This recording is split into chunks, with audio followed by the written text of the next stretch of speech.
The decisions Queen Elizabeth II and other family members made were almost never influenced by their sentiments at the time, but rather by history because so much of her life was centered around duty, loyalty, and tradition. This means that every relationship, every decision, and every move made by the Queen was crazily complicated. Keep watching this video to find out why Queen Elizabeth II hated Princess Diana and whether it even holds true. Keeping the monarchy alive. When it came to guaranteeing that the monarchy had a prosperous future, the inevitable decision for her eldest son, King Charles III, was marriage. That is, marriage to the right person. The Queen, having seen up close how consequential the wrong choice of mate could be to the entire family when her uncle David, King Edward VIII for less than a year, abdicated the throne so he could wed twice divorced American Wallis Simpson.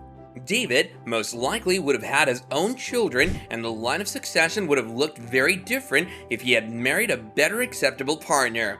And given that Elizabeth, who passed away on September 8th at the age of 96, once pushed Princess Margaret away from her favorite love, it's clear that the Duke and Duchess of Windsor's generation didn't see a decline in the stigma associated with divorce. Charles was already dating Lady Diana's sister.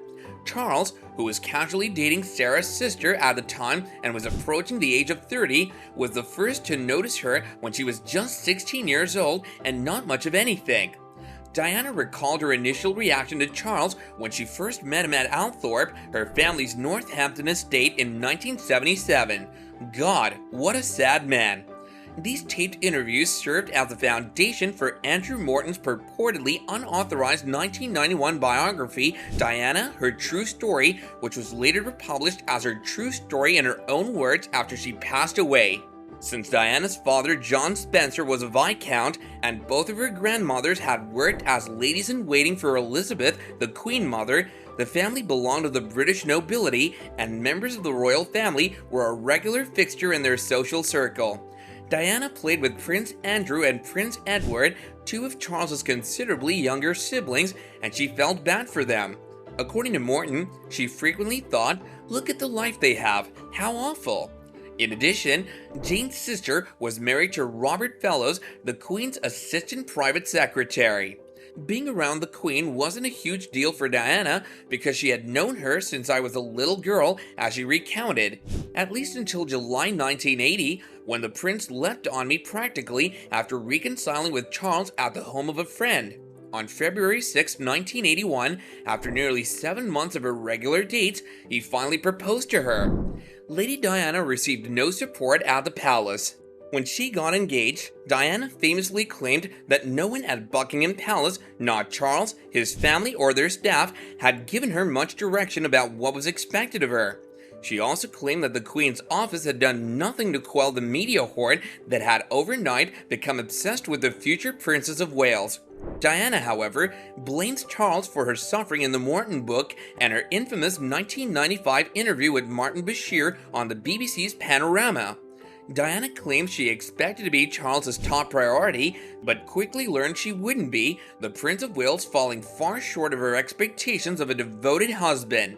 Even in her most unfortunate moments, Diana didn't seem to have any expectations beyond what she received from her in-laws, and she never specifically targeted the Queen with her resentment.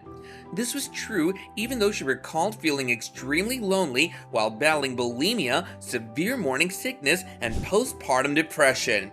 Diana revealed on the Morton tapes that after she hurled herself down the stairs at Sandringham while carrying Prince William, the Queen comes out totally startled, shaking. She was that afraid, she said.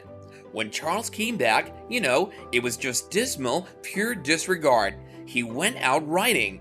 Diana mentioned the Queen in the tapes, but when she looked over the manuscript, she amended the wording and inserted the Queen's mother's name, presumably out of deference to the sovereign, Morton said in a 2016 foreword to the 25th anniversary version of his book. The Queen didn't hate Diana, she was indifferent to Diana.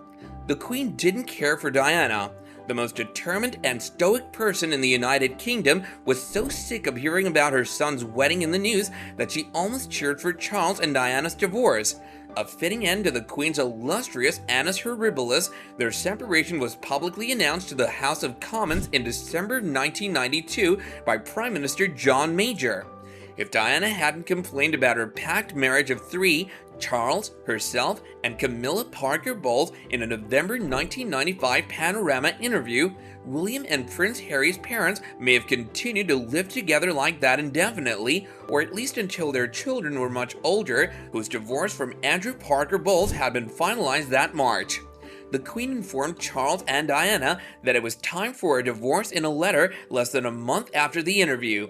In July 1996, they came to a settlement, and that was that. The monarch paid tribute to her ex-daughter-in-law in a televised address from Buckingham Palace 5 days after Diana was killed in a car accident in Paris on August 31, 1997, which seemed like an eternity to those waiting for a public statement from their queen. "We've all been trying in our different ways to cope," the Queen said. "It's not easy to express a sense of loss since the initial shock is often succeeded by a mixture of other feelings, disbelief, incomprehension, anger, and concern for those who remain. We have all felt those emotions in these last few days.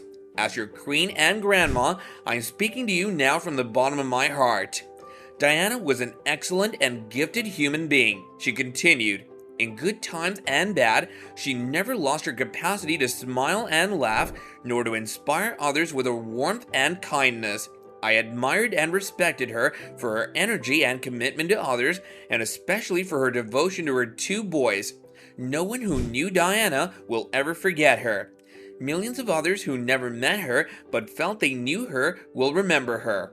There is much truth in these statements that were once made about Diana, and it wouldn't be entirely wrong to assume the same of the late Queen herself as well.